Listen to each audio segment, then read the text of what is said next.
Grace and peace to you from God our Heavenly Father and our Lord and Savior, Jesus the Christ. Amen. This is really not part of my talk, but it's one of my favorite little snippets of church history or what have you. But they listed off the different names of God, and they said, don't use the name of God in vain. And what does that mean? Should you not even say God's name? And what is God's name? So you shouldn't say God or Yahweh or Jehovah. And Jehovah is actually not a name. It's a made-up name. They didn't mean to make it up. It just is. That. And this is one of those things that is only interesting to me, but it'd be nice if you all just smiled and nodded. The Jewish alphabet doesn't have any vowels, or it didn't when people spoke it. And then when people kind of stopped speaking it, which was before Jesus came, when only the priests and the scholars spoke Hebrew, and fewer people spoke it, the scholars said, wait a second, we better come up with some vowels here, or people will forget how this stuff sounds. And so they made up vowels and added them in. And that was great, except you still had this problem because you had God's name. And you couldn't say it, and you didn't want to accidentally say it. So like if you were reading out loud one of the scrolls, and it said God's name in the scroll, and you were reading it, and you said it, you broke that commandment. So they wouldn't write Yahweh. They would take the consonants from Yahweh, which begins with a J, and then they would take the vowels from a different name of God, and put the vowels from that word in the Yahweh, and then that way you weren't saying God's name. And that worked out great. But then centuries went by, and some German theologians were translating some ancient texts, and they came across this word, Jehovah, and they just said, oh, that's the name for God, Jehovah. But it's not. It's the consonants from one name and the vowels. See, this is where you all pretend to be interested. Thank you. All right. So anyway, the extent to which we try to follow the commandments, and what does it mean to follow the commandments? I think it's something we've been struggling with since Moses came down off the mountain. So, let's see here.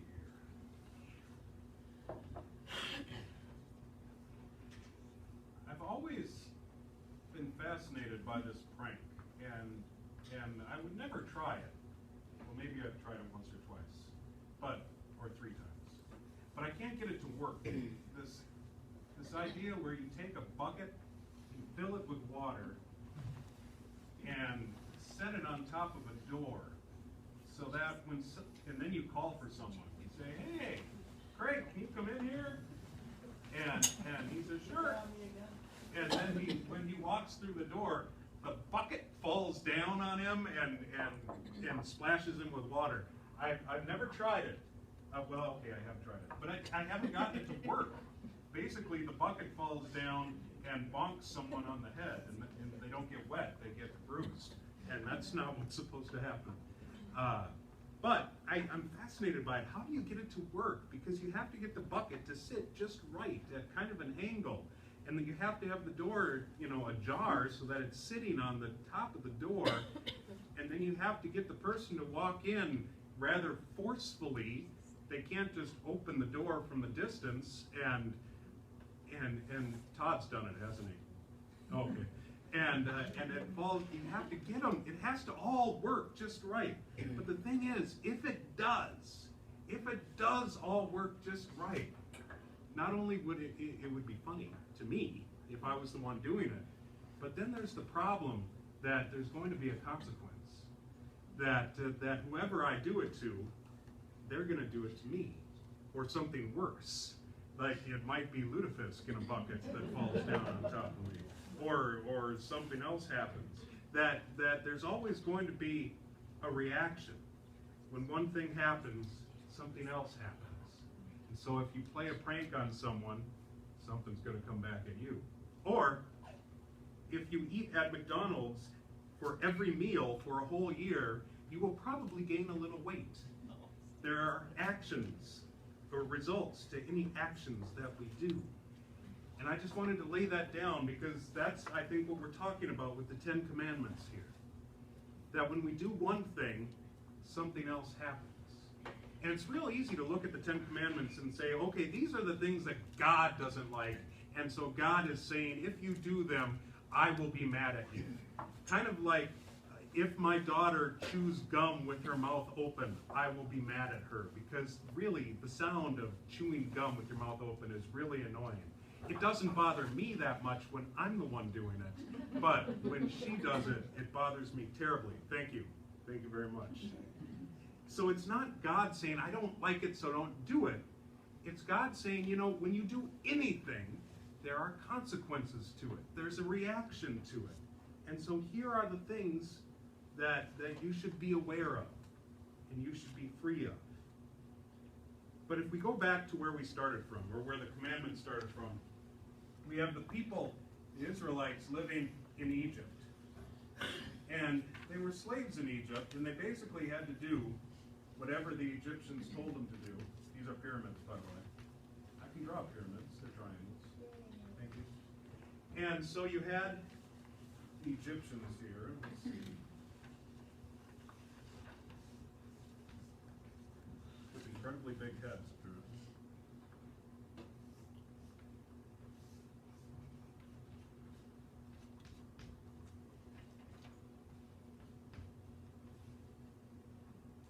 And the Egyptian would, well, there's the Egyptian, and then here's the Israelite.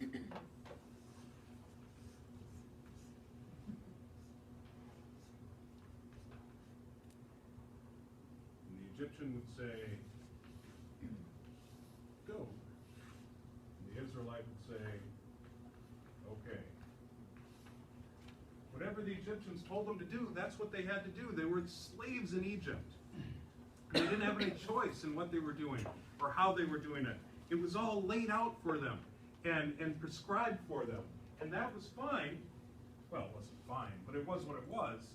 And then the Israelites were free. So they went from living a life where everything was decided for them to a life of freedom where nothing was decided for them. But now, they didn't know. The question was, what to do with that freedom. They were living life as slaves. Everything was spelled out. Now, in this freedom, what did they do? Well, they got out. They were freed. They got to the other side of the Red Sea, and Moses went up to the mountain. And up on the mountain, he was talking with God, and God said, okay, here's what I'm going to do. Well, they talked for a while, and then before Moses went down, God said, wait a second, I'm going to give you some rules. And Moses said, okay, what do you mean you're going to give me some rules? Well, they're just simple rules. I'm going to write them down, and I want you to bring them down to the people. And Moses said, well, what kind of rules? Well, like, I'm the Lord your God, you shall have no other gods. And Moses said, well, that's silly. Why would we need that? You just freed us from Egypt. And God said, trust me, you're going to want this written down. And then he said, well, what else? Well, don't kill, don't steal, don't lie, don't cheat. Well, these are common sense, God. Why am I going to have these written down? God said, well, I'm going to write them down. And don't covet anything. Don't be jealous of what your neighbor has. Well, why would we do that? Just don't worry about it. I'm writing them down. Take the commandments down. And Moses says, all right, I'll take them down, but we don't need them. Everybody knows this stuff. We all know not to kill each other, not to steal from each other. We all know to honor our parents. God says, just take the commandments. And so Moses picks up the 2 tablets and he walks down the mountain, and as he gets back down to the camp where the Israelites were, he looked down and he saw the people worshiping other gods, killing each other, cheating on each other, beating each other up, lying about each other, and coveting everything everyone else had. And Moses was so upset that he threw the commandments down and broke them. And everyone said, what, did you just break something that God gave you? That's a no-no. You should confess that to God. And Moses said, are you kidding me? I'm going to go back up and I'm going to get 2 more tablets. And he went back up and he said, okay, God, you were right. We got to write this stuff down. There's something to be said about having things written down. Even when rules might seem obvious or silly, there's something about having them written down. Now, I am not a big fan of swimming pools. I like them fine, but like my niece and my nephews love swimming. And it doesn't matter how big the pool is or how small the pool is, if they can be in a pool, they are happy. Where I'm just like, yeah, whatever. I can take it, I can leave it. But one thing that I do like in swimming pools is I like to play, well, it's like Monkey Wars or what have you. When you've got one person up on your shoulders, and then you find somebody else to get somebody up on their shoulders, and you come at each other and you try to get the other team to fall into the water. I like that. And the problem is, it's really not a smart idea, because any number of things can happen. Either someone can, fall into the pool and take a giant mouthful of water, and that's not fun. Or you've got other people in the pool who are not wanting to be a part of the Monkey Wars, and suddenly they get caught up into it, because it's hard to pay attention to other people when you're really just trying to soak the other two that you're fighting against. Or if you fall at the wrong place, the person on top could hit their head on the edge of the pool. That actually would be pretty bad. But anyway, it's not a good idea. And so whenever I go to a pool, the first thing I do is I look at the rules, because every pool has rules posted. And so I check the rules to see if there's any kind of reference to there being no Monkey Wars allowed. And if there is, then sometimes I look around to make sure there's no lifeguards. But if there's not, then I just excitedly grab the first person I can find, put them up on my shoulders, and then we take on all comers, all challengers, and we just go at it. Which is really ridiculous, because I know that it's not a good idea. I know that it's kind of rude to other people who don't want to be a part of our Monkey Wars. I know it's not safe, but if it's not written, I feel pretty free to do it. Why is it that if it's written down, suddenly I feel like that's something I can't do? But if it's not written down, I suddenly feel free to do it. I don't know. Maybe it's something wrong with me, but I don't think it's just me. This is the commandments, these things that seem so simple, so obvious, but yet they're quite complex, as the video talked about. What exactly do all of these things mean? At the same time, if they're so simple, why do we struggle with them?